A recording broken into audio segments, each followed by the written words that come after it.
So, anyways, yeah, and it was like you all know that movie, The Titanic, right? Where Jack teaches Rose how to hawk a loogie, and that's what equips her to hawk a loogie in Cal's face. It seemed like every single last thing that I ever learned and experienced about driving, I applied to that era in time. Okay, I went to school to get my regular driver's license. I went to school to get my CDL. I took steering and suspension, which helped with the police chase that I got into, which I will talk about here in a bit. I used to be a truck driver too, an interstate truck driver, not an intrastate truck driver, a coast-to-coast truck driver in all actuality. I got experience driving four-wheelers that I believe helped. So yeah, anyways, so I finally find a place to where I can hide out this truck. Oh yeah. And I also got experience driving a stick shift. I got my regular driver's license through a driver's ed course at the first out of the two trade schools called Job Corps Centers that I went to. I went to one in Kansas, and a year and a half later, I went to one in Clearfield, Utah, which is in the Salt Lake City area, which is the second biggest one in the whole country. And that's how I learned how to drive a stick shift. And when you drive a semi-truck, it's different from driving a regular automobile stick shift. You have to double clutch it. Anyways, we're okay. So I find this field, and there's this little path, like a vehicle path that goes in between two fields. And so I ride on that that road, and I was gonna take the truck, and I was just gonna drive it right through this field, because there was the road that went between two different fields.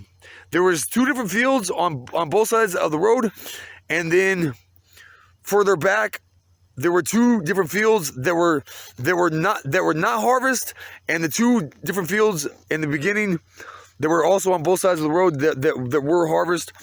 And I was just gonna do like how how I've seen fucking tanks do it in the Middle East.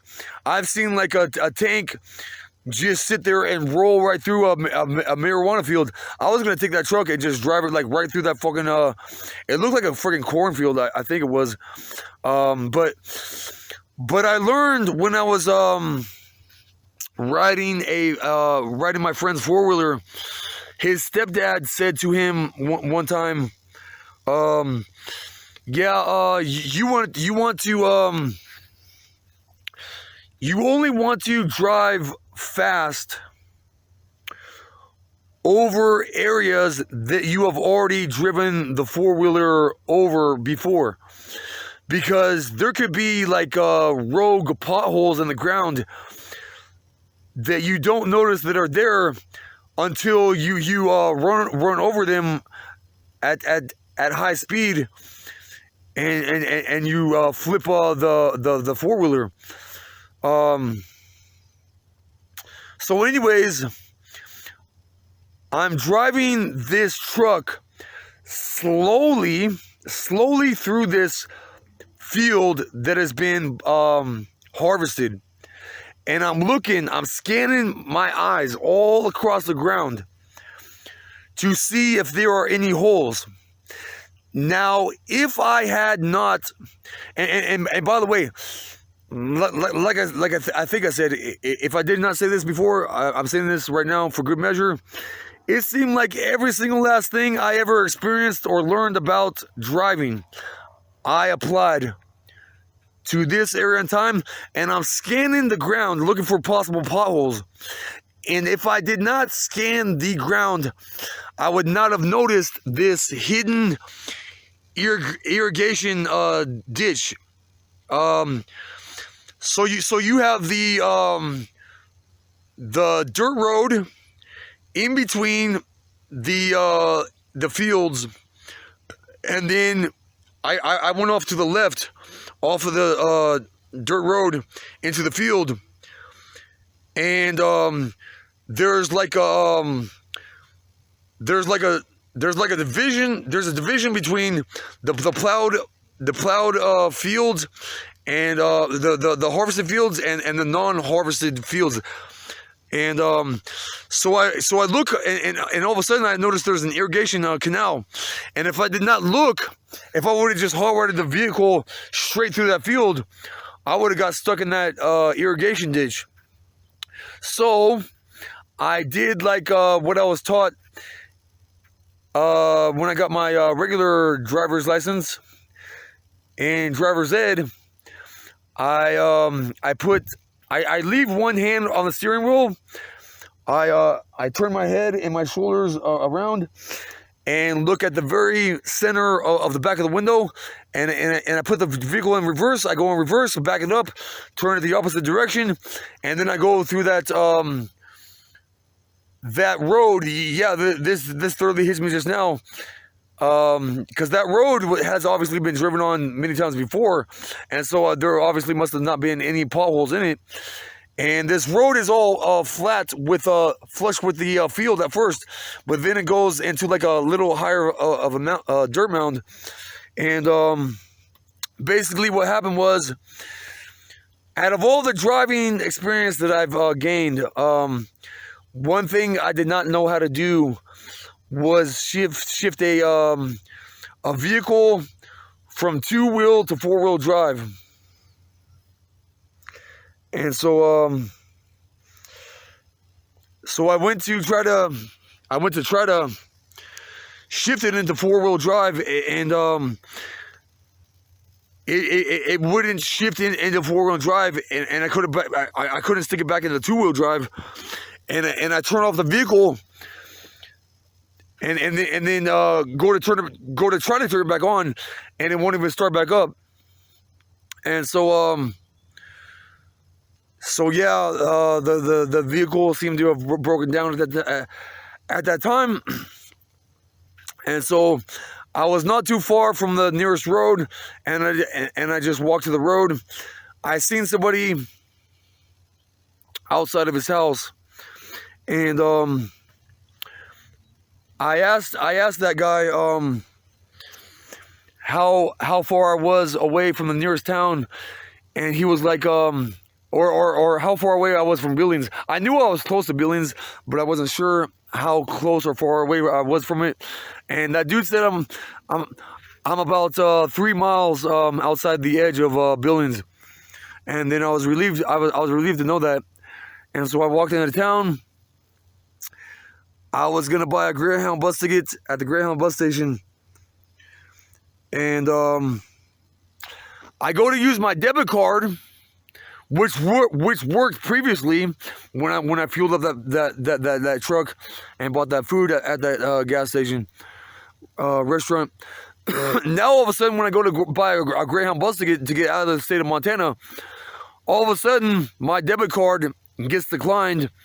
I call up my bank, and they try to tell me that,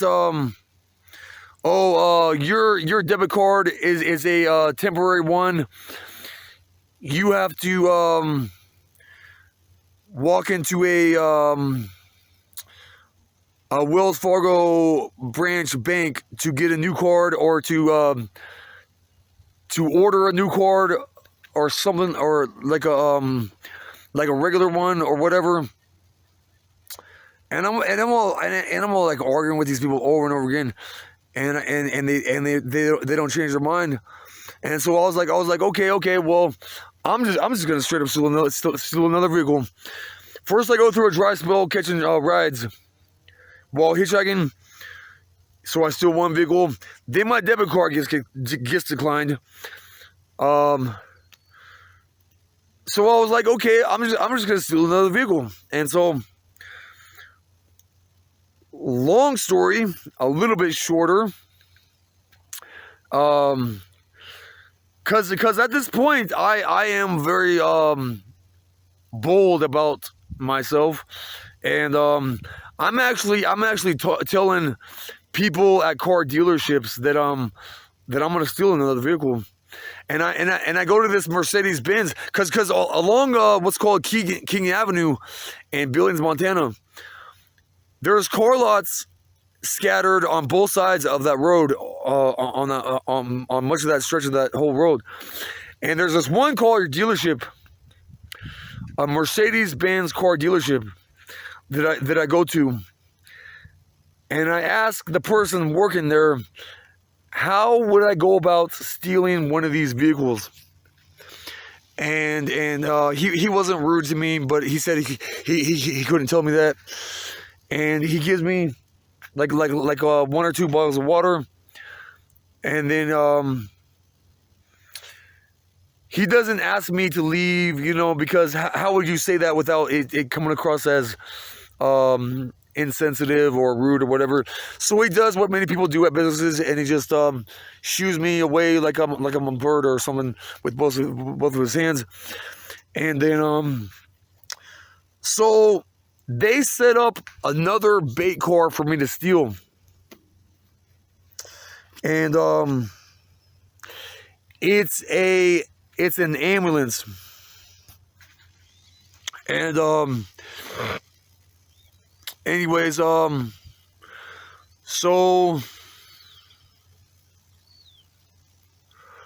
we'll get into that. That part of the story is where the story definitely picks up. We'll leave all that more action-packed action for the next video. Till the next episode. Bye for now.